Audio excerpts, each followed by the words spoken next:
So it's October, and you know what that means, drawing challenge. Except for me, I don't do well with daily prompts. I've tried the Inktober thing. If you follow art, if you like it, or maybe you make art yourself, you know about Inktober and all the drawing challenges that come up in the month of October.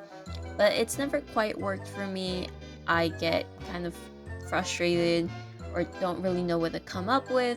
So instead, this month, I decided to take all the bits that I love about these drawing challenges, which is using ink and making a fun little drawing. But I took the pressure off and just did whatever I would come up with and whenever I had the time to do it. So day one, I started by doing a little bottle of cologne with an egg, a reminder of my own traditions, and just something I had on hand that I could draw from life. And day two was a very fun shark moment as a kid, and now I love sharks. I think they're so cool, and I loved learning about them. So I took this very fine tip pen, which I used for this entire month, and did very small little lines to kind of denote that gray-white distinction that sharks have. And this was honestly my favorite bit. It was just so meditative doing small little lines continuously. There's nothing to think about. And once I did that and had essentially a solid gray base, I went back in and wherever it needed to be a little bit darker or where I wanted to add in extra details, I did a bit of cross hatching.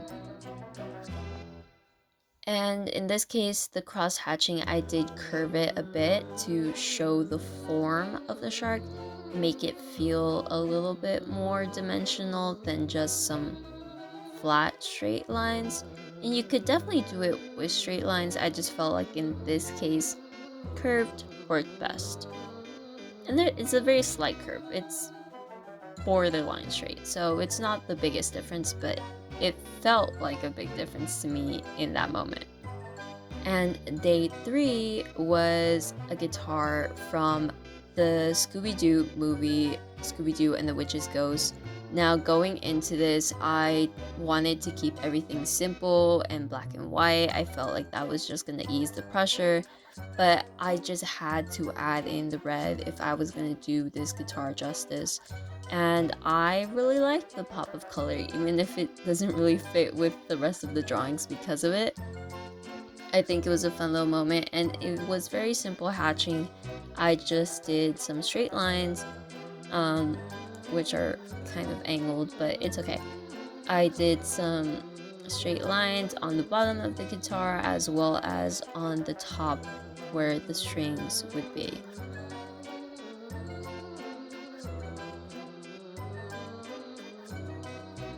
And I really wasn't too worried about spacing or how thick or thin. I just wanted that pop of color. Now, this day, day four, I did a baguette, which was a lot harder than I expected it to be. It was kind of a curveball in this month where I thought it would just be very easy swimming, but I trusted the process and I think it looked okay in the end.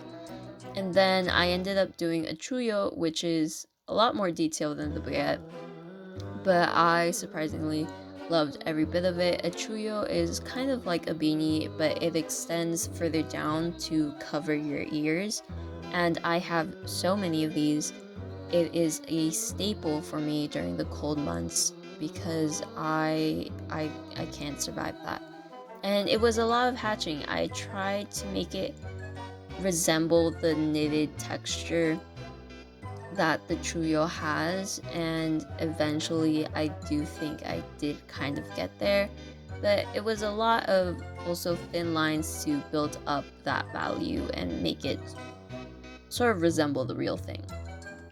And similarly, when I drew the little kitten, I did a lot of lines and tried to make it more texture than just simple straight horizontal or vertical lines. I wanted it to feel a little bit more lifelike as an ink drawing can be.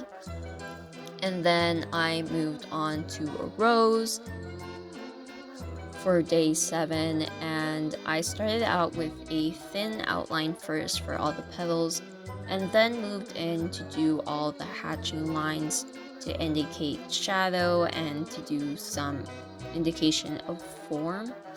I did have to balance that out between adding enough lines to make it dark and light while also trying to keep it still looking like a rose and not overwhelmed by lines to the point where you can't really tell what it is.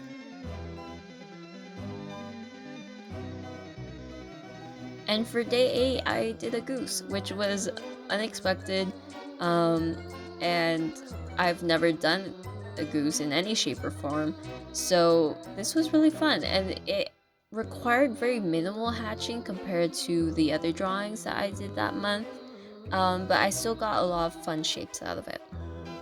And for the very final day, I did this sort of spooky, old school telephone using this actual telephone that I bought as a Halloween decoration as my reference. And it was a lot of detail. It was also a lot bigger than the previous drawings from this month.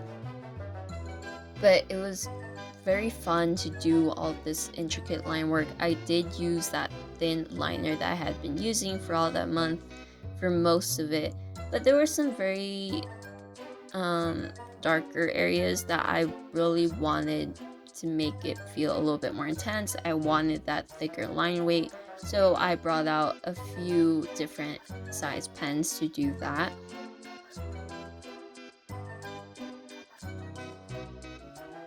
And there was quite a bit of hatching, cross hatching, contour hatching, which is when your lines aren't necessarily straight, but more so following the shape of whatever you're drawing. And I did that for more of the curved bits that the telephone had.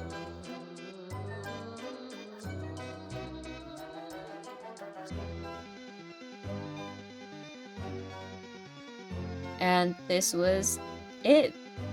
These were all the drawings for the month of October, and they're not a lot. It's 9 drawings for the month of October, and it was so much fun.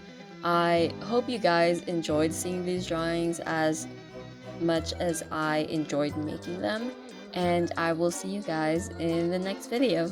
Bye!